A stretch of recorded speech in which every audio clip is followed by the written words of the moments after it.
Evening guys. Okay, this week's a little bit different. We're in the garage, which is a bit of a mess, but we're in the garage.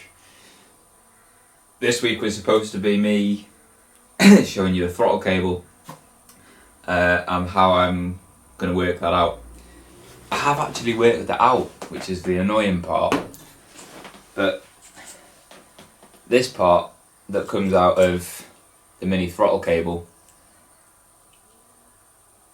I'm still working on it and I haven't had enough time to finish it, so I'm going to leave it to one side.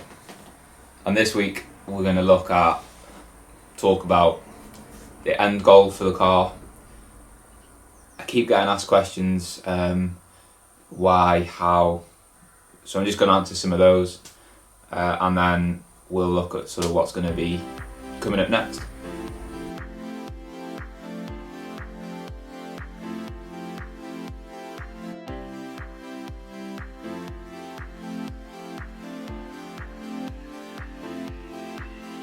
So, one of the most recent comments was from Neil Colt. So, thanks for watching, mate, and thank you for commenting and subscribing. Maybe do a short vid on what your goals are for the car, such as power output, and obviously we'd love to know what the pros are going to be with the K series as opposed to the Tritec engine. It's a good question, and it's one that I keep getting asked, especially on Instagram. I get a lot of messages on there.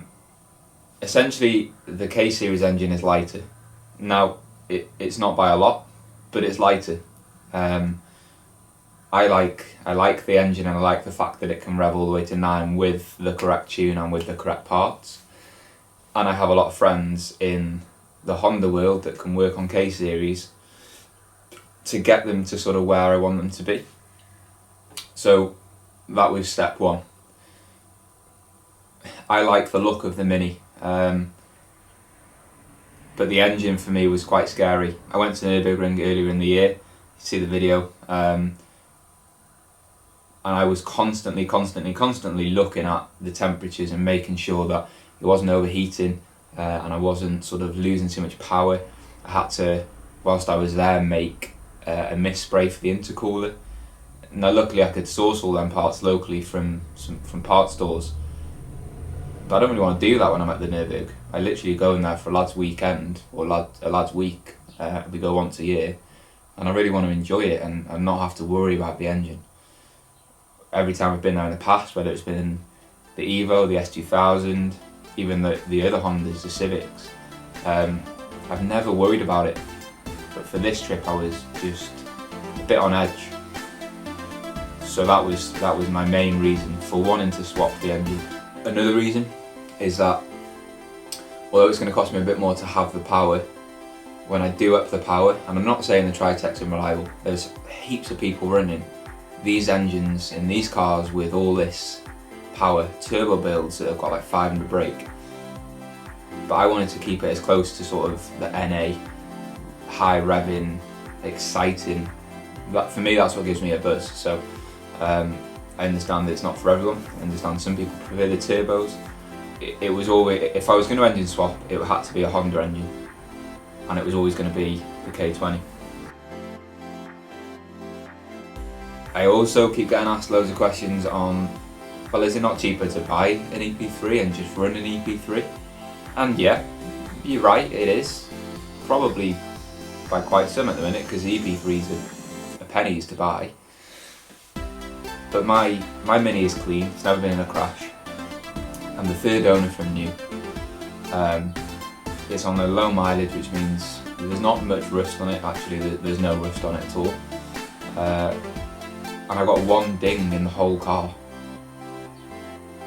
I love the inside, I like being in there, and I like the fact I've got almost a full panel roof. The sort of niceties that you get inside the Mini, you just don't get in the Hondas. The end goal for the build. This is a tricky one because at the minute, I actually don't know. I think I'll go as far with the NA as I can for now. So I'll put cams in it. and I'll play around with the engine as much as I can whilst it's sort of in a stock form. I keep getting asked if I'm going to change from NA and refit a supercharger or go turbo. Well, a turbo is not the answer for me. That's not what I enjoy. I've had a few turbo cars, and as much fun as they were, I get a buzz from like going on track days and doing hot laps. And yes, I could do that in a turbo car. I'm not saying that that's like irrelevant, but I prefer it in an NA or a supercharged car. Supercharging is probably the route that I would look to go down, but that is way in the distance.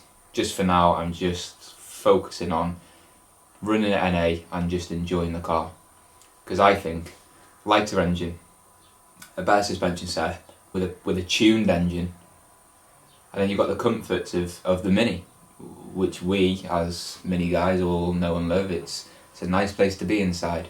You get inside a Civic and it's like you've stepped back in time, and everything rattles and everything. And I get it, because it's a Type R. It's meant to be like that. But the Mini's just got that sort of little bit of luxury in it. Luxury of its day. And it's going to have an engine that theoretically should outperform the stock engine. And it's been tight to get it in them. Like, if you look back on the videos, there's not much room at all.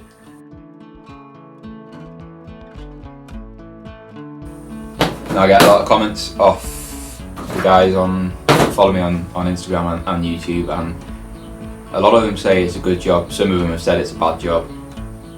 I'm not a car builder. I sell furniture for a living. I've literally just decided that this is going to be what I'm going to do. I've been getting everything checked over as I've been going. I've been sending videos and sending pictures off to people sort of that do this as a job. And they've come back to me and they've said, maybe you should do this instead. And I've taken that advice on board, and I've every time pretty much changed it, and it's worked out for the better. So I'm quite excited to have it finished and to get all these people together that have helped me during the lockdown, and sort of show them the car and thank them pretty much in person. There's going to be quite a big list. But I'm excited for the finished product. Definitely excited for the finished product. Somebody asked me the other day if I would do this again. Essentially, if I would do it for them, and my honest answer was just a straight up no. Because although it's been fun and it's sort of kept me entertained during lockdown, it's taken a fair bit of work. But then I thought about it, I had a couple of nights to think about it, and I actually would. I think without driving it, I think it's going to be a great little Mini. It's going to be completely different from the rest. It's going to drive insane, and I just think when you compare it from a stock Mini to this, I'm hoping, and I think I'm right, is that it's just going to blow it out of the water. You've almost got to like the Honda engine to enjoy it to its true potential. And I guess not everyone does. I know loads of people, a lot of my friends run the Mini engine in a Tritec and a 250 brake at the wheels, and they've got mad cams and they love it, and it's great, and I do as well. I really like it. But yeah, just having this Honda engine, I think is going to be exciting, and I'm hoping that these videos that I'm doing will urge people to do the swap themselves, have a go. If they can't have a go, then find a garage that's willing to work with you to do the work.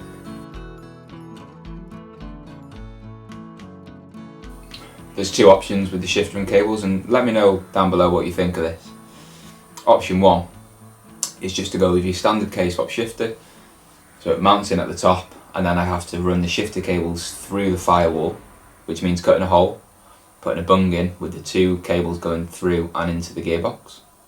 Or, similar to the Mini set, I get a no-cut shifter in the Honda wheel, that's what it's called, that bolts up from underneath like the OEM one does, and then the cables run essentially where the stock ones on the Mini do, all the way to the gearbox.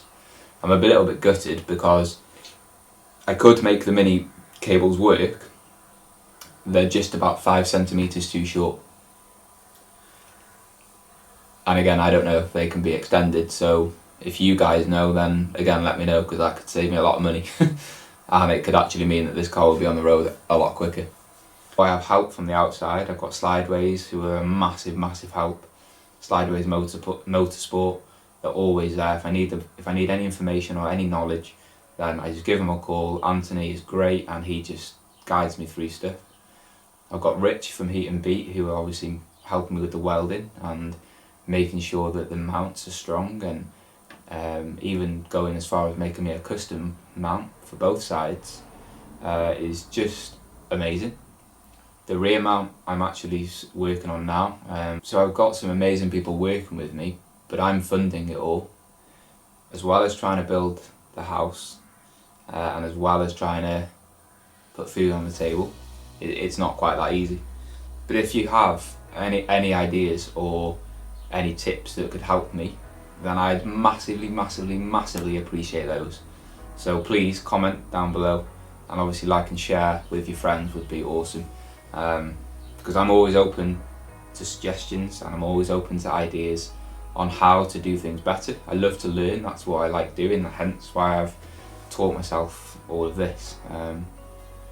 Before I started this project I was shit scared of grinders. Now I pick it up like it's just another spanner. It doesn't bother me, and that to me sort of is quite exciting. So yeah, it's been a journey and I've been enjoying it massively. So next week I will see you back. We will look at the throttle cable and we will get it fitted. I've just got to work out a few extra bits just to make sure that it's going to be as I want it, perfect, and it's going to open everything as it should. So until then, cheers guys, and I'll catch you on the next one.